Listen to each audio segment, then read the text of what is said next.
What's happening? How are you doing? Bro, your blue ina make sense. What? Man, I like me so much right now. Well, it's another beautiful Sunday. Yeah, Sunday. This is Sunday afternoon. Um, and it's exactly 1 year. The last time I did a radio show was a Sunday like today, and that was it. 1 year since radio. Bro, look at what it is. Angalia how far we've come. Man, I'm excited about today. Exactly 1 year after radio, here I am and welcoming you all to Man Cave. This is episode 25. Yeah, we're now in episode 25, my people. My name is Uncle Mike the Baker. If you're new here, karibu sana. This is a home for men, a place for men, a platform, a space for men where men can be men. Where we just sit here and roar and talk about the issues that we are facing and we talk about it logistically. We don't beat around the bush, we hit it hapo kwa kichwa. We hit the nail on the head. Okay? And welcome. Today we're going to have a very interesting conversation. Yeah. Today I'm excited about this show. I've been preparing for this for almost a week. And just thinking, what do I say? Nitasemea nini wapi? Yes, preparing this. And here we are. Let's get to it, bro. Let's just go. First, salute to all the men who are waking up. Salute to all the men who are waking up. Yeah? This is what happens when you wake up. If you watched yesterday's video, I talked about it. This is what happens when men wake up. Things begin to change. Why? Because men begin to be in the place they belong. I keep telling you as men up, as I tell you here on Man Cave all the time, build yourself first. Create a culture. Build something for yourself. Define yourself. And then now, if you want to get someone, you can get someone. Okay? Good. So let's just go in. Let's go into this one. Now, first of all, I saw a good this is one guy who follows this channel, and he watches this content. Now, last year, a time like this, we were going through the same thing. When I started doing these videos, he called me and told me, "Hey, Mike, listen. Every time I watch your videos, you talk to me. You talk about what I'm going through." And he told me his story. Man, he's gone through it, bro. Mimi nilikuwa nasema nimekapitia. But when I heard his story, I was like, we. Ni hatiri odonya nete. Hakuna kitu mimi nimekuisaona.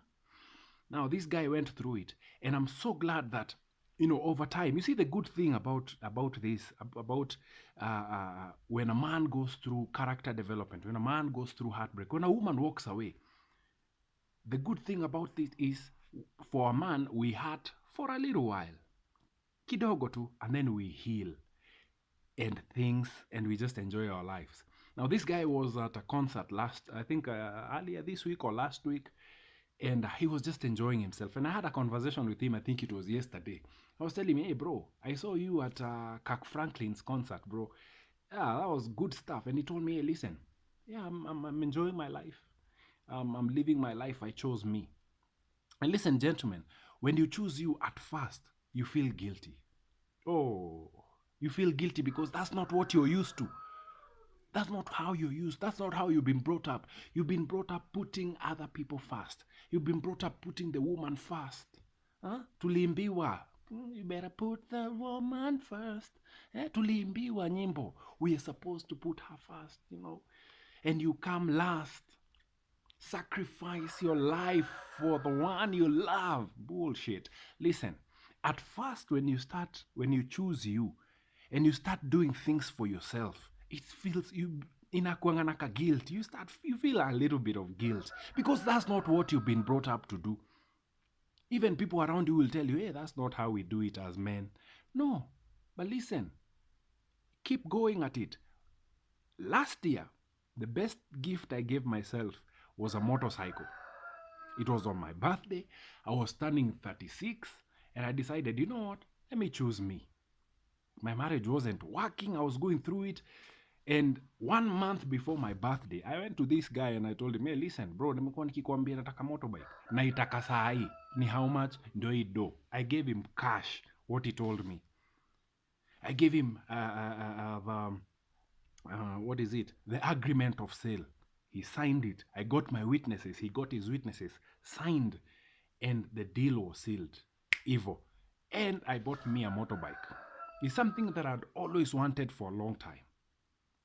And so this time around, I was like, I'm choosing me. I've sacrificed and given my life to this person who's not appreciating mtu mwenye atosheki and always looking to pull me down. This time around, I'm choosing me. Let me tell you, when I bought that bike at first, I felt like a guilt because I was not used to doing these things for me. I was used to putting other people first. I was the good guy, the good man.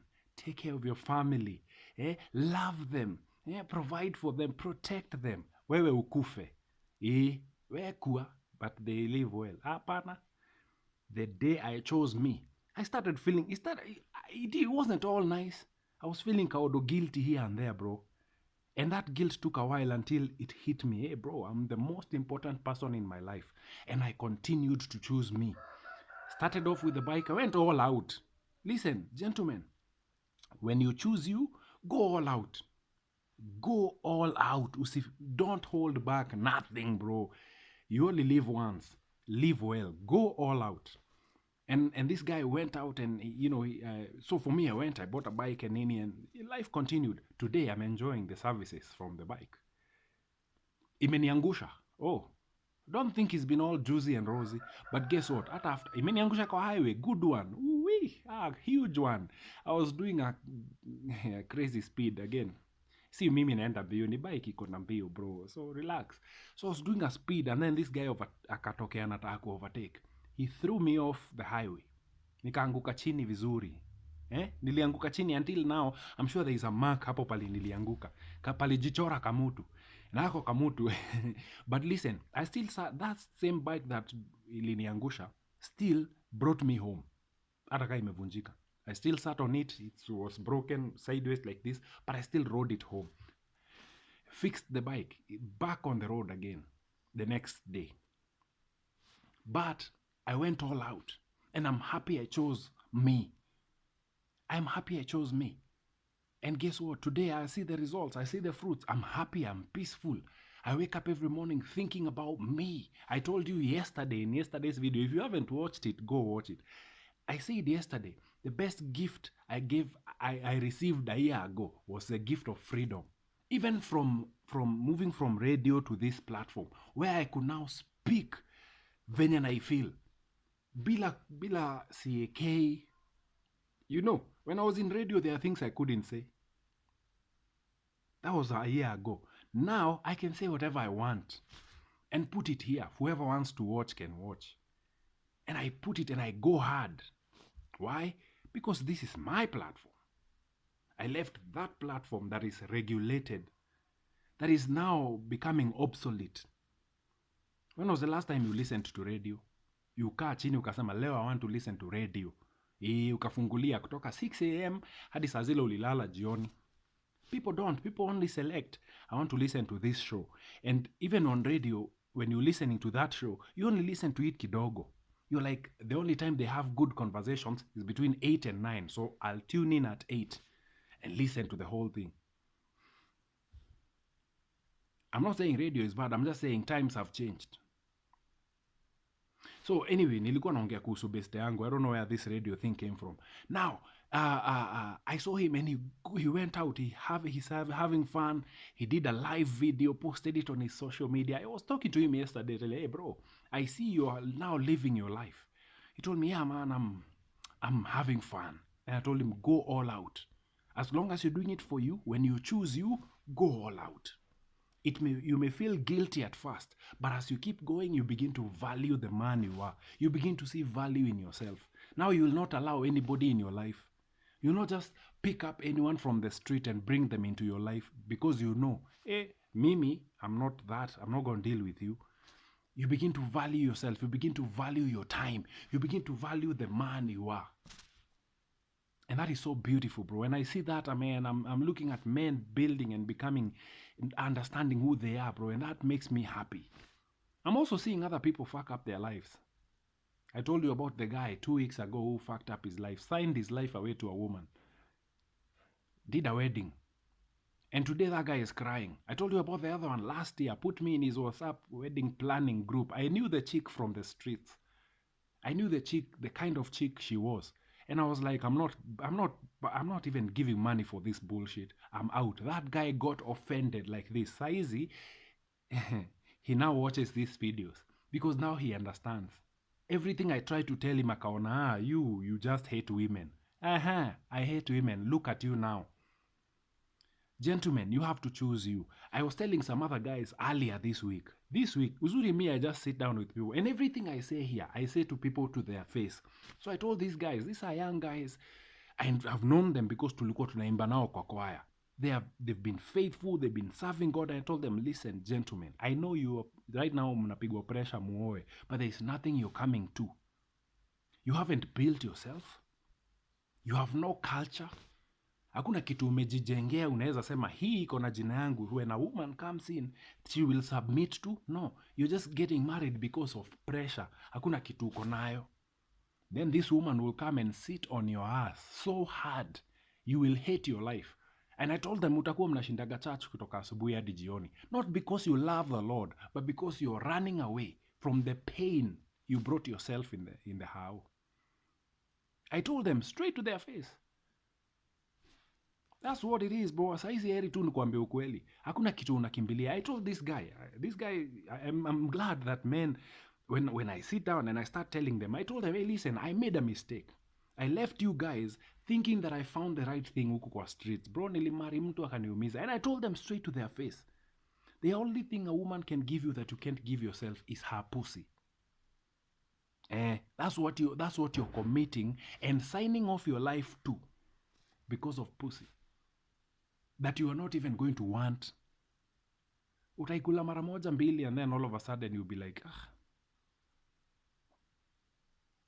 Then you're going to sign your entire life. Boda, unaweza jifulia nguo. Unaweza jipikia. Unaweza jioshea hao. The only thing that this person is bringing is pussy. Now you're going to sign your life away because you're feeling insufficient within yourself. You're feeling like you're incomplete within yourself. The only thing she's giving you is pussy and a lot of headache. That's not where I wanted to go for this show today. Today I have a different direction for this show. Let's just go in, okay? But I'm happy to see men choosing themselves. I'm happy to see that right now men are beginning to wake up. Men are beginning to ask themselves these real questions. Not all men though. There are those who are still puny. Au tunawaachia tu ulimwengu, asiyesikia la mkuu huvunjika guu. Asiyefunzwa na mamae na nini? Anafunzwa na ulimwengu. So acha waingie itawafunza. The things I know, they will learn by themselves. Hopefully they come out alive and they're able to tell their stories. But again, men are not supposed to speak. When I started doing these videos, there are so many people tulikosana na hao. There's so many people who don't even speak to me. Why? Because I realized, shit, you guys lied to me. I'm out. There's so many, I tell my friends all the time, Mimi, nyinyi stay in your marriages. Mimi, I'm out. I'm never coming back. And I'm enjoying my freedom. Whatever I want to do, I will do. I will live a beautiful life. And I will be watching you miserable as fuck, going home at midnight. Jana nilikuwa mahali, I went somewhere to eat out. Normally Fridays and Saturdays, I don't like to cook. So, okay, siku hizi, I don't like to cook so much because I'm not really working. The only times I cook is when I'm home and I'm working and my program is tight. So Fridays and Saturday, I go out. So I go out yesterday and I'm having a meal. I went to eat some kanyama choma somewhere. This is in the evening, around 6:30 hapo. This man comes in, he orders his nyama choma, he eats. As he is eating, he tells the guy hapo, unajua sitaki kukula sana sababu nataka kubakisha space ya chakula ya bibi, mimi sitaki vita. And I'm looking at this man. He's an elderly man. He's someone I could look up to and say, this can resemble my father. And I'm like, what the hell is that? Mimi nilikula nikashiba, nikatoka hapo, kalia nduthi yangu, fuap home. Kuna mtu tunaulizana naye maswali. Hakuna mtu nabakishia space yake. Asha, mimi nakula nishibe niende nilale. Now, I'm not saying this is not a life for everyone. As I told you, me, I'm not against marriage. If you want marriage, do it the right way. Build yourself first. Once you've built yourself and you have something that is working, something that defines you, something that you've created for you, then you can bring someone else to help you in that journey. Okay? So let's now get to the conversation that I'm so dying to get to. So also earlier this week, a friend of mine passed earlier in the month. So she was being buried on I think Thursday. So we went for this funeral, and and the pastor who was speaking is a good friend of mine too. I've known him for many years. And so he was speaking and saying this, and this is now where I want you gentlemen to listen. So the pastor is speaking at this funeral, and he's saying, and this is a message that is common squeezy kwa church. He's talking to men, young men, and he's like, wewe kijana, wewe young man, you are uko unavuta bangi, unakunywa pombe, nini, umejichapisha, and then utakufa kama kuku. That's the exact word he said. Utakufa kama kuku, utaacha bibi yako, young girl na mtoto nini, all that. And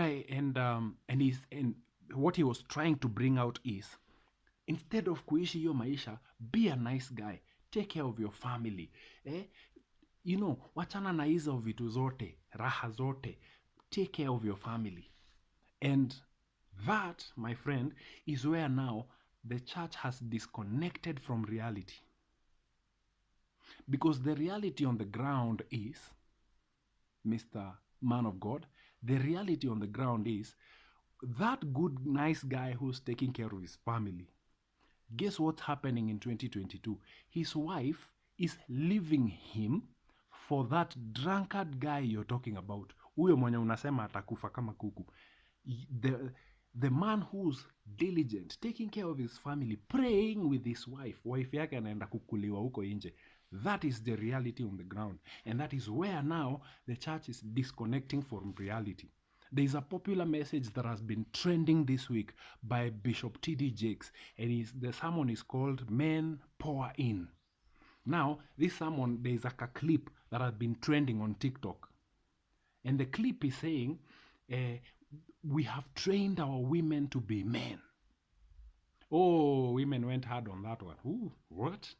And so, as a man, you want to pour in, but this woman here, there is nothing to pour into because this has been trained to be a man. She's combative.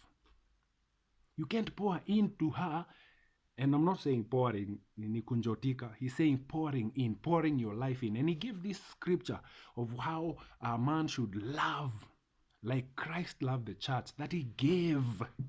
Now that's the popular wedding sermon. But now, Shidani, we are giving in as men. All the men I've spoken to, they have a beautiful mindset. They want to be husbands, love their wives. But their wives, on the other hand, have been brought up to be strong and independent. They've been brought up to be men. So there is nowhere to pour in. You have so much you want to pour to these people, but there is nowhere to pour in because the other person is just like you. She's a man with a vagina. She's masculine as fuck. Huwezi mwambia kitu. It's always combative. Huwezi hata mwambia nipe maji. That brings me to a conversation I was having with a friend of mine last Saturday. Well, I can't call her a friend really, but her husband is a good buddy. Her husband owns a restaurant. So we were doing a random ride with my biker friends. And so I told them, hey, listen, I have a buddy of mine who has a very nice restaurant. Let's go there and have kati or something. And probably you guys get to know him so that whenever you're doing a ride around the area, you guys can stop here. So I went, introduced the guy to my biker friends, nini nini, and so they sat at a table to to have a conversation. Yeah, na sasa my buddy is the owner of the club or the restaurant. Now, as I'm going to the table with them, his wife is seated in the next table. So I'm like, his wife was a good friend of mine in my marriage days. After my marriage, she became wale wa kuni blame. So me, I left them away. Hey, mimi sitaki mtu ananisumbua, I'm out. So I left. And so since the end of my marriage, I haven't met her. So for the first time, I got to sit down with her. Now I know her husband.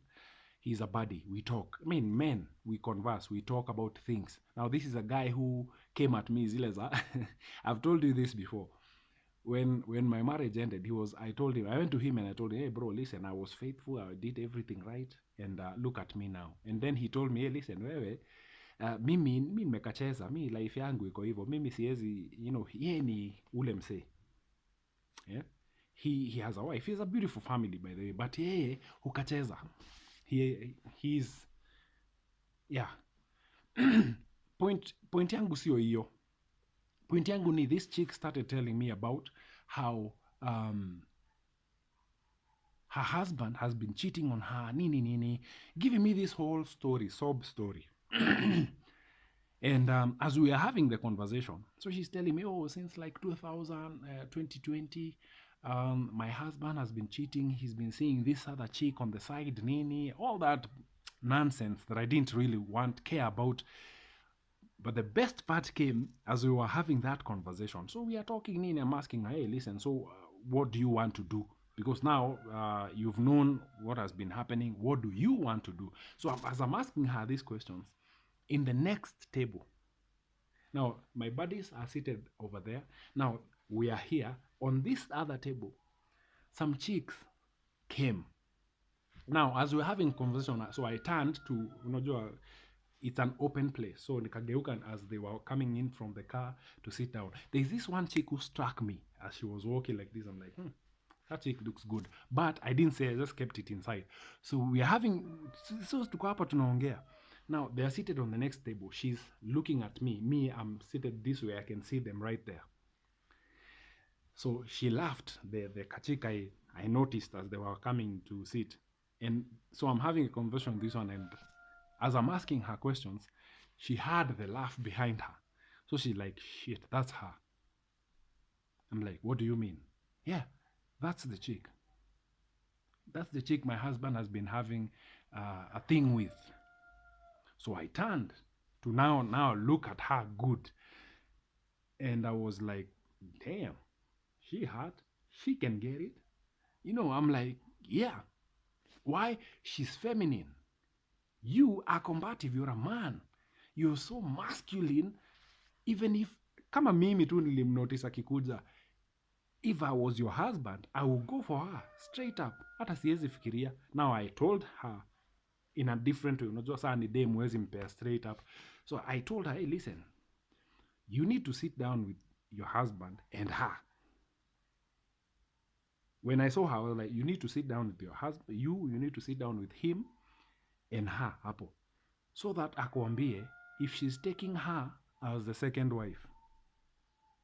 And she looked at me like, no, I don't want that. I'm like, boss, he's the man. He's the man. He chooses what he wants. You just follow. Oh. And that, my friends, is what we're dealing with. And I can see exactly why this guy goes for this other chick. Because this other chick, number one, is so feminine. Oh, you should have seen her. Beautiful, feminine, full of life. Oh, she's so lively, bro. I was just looking at her like, man, that chick is good vibes. Ooh, you up and stress. This is just, I sat with her for like 20 minutes. I was already feeling depressed. I even walked away. I was like, shit, I'm out. But the thing is, So I told her straight up, hey, listen, you need to sit down with your husband. First of all, you need to uh, come to your senses. Sit down with your husband and that chick, mkaya hapa pamoja. Then he is the one who's supposed to give you direction on this is what I'm doing. I'm taking this one as my second wife. And of course, at that point, she just turned at me like, no, I don't want that. But I looked at her, looking, no, I didn't talk much because I knew, huyu hata nikimwongelesha hataskia. This has become so masculine that even her husband finds no pleasure in dealing with her. And that is where we are today. Women have become so masculine that you can't even deal with them. You can't tell her anything. You can't tell her anything. And I'm proud that this guy has built himself up. He has a beautiful restaurant, by the way. I think I've done videos or a video on it hapa on my channel. Somewhere, just check out the videos I did, the short clips I did before. And I'm looking at this one, I'm like, I would go for that one anytime, even if you are the mother of my children. And so it brings now the conversation to this point. Our women have become so hard to deal with. Them, I told her, listen, you're in a place of purpose. Why are you competing with someone who is a fling? You've focused your life so much on her that you forget that you're the main bitch to this guy. That if anything is to happen, you are the one to receive everything that this guy owns. This other chick will not see nothing. You're the one with his name. But you're worrying about that one? That tells me the person you are. That tells me that you're unappreciative of the man you have. No wonder he's going out with this other chick. And so many others. because even me, nimekaa hapa 20 minutes and I'm feeling depressed. Sembuse yeye anaishi na wewe. I would go for that one any day.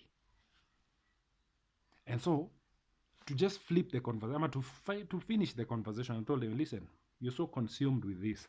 I want you to take a moment and look at your man. Now, he's the owner of the club. So I was looking at him, Youre. I want you to look at that man. What do you, when you look at him right now, when you look at him right now, what goes through your mind? You know what she told me? I just want him so bad. That's the exact word she used.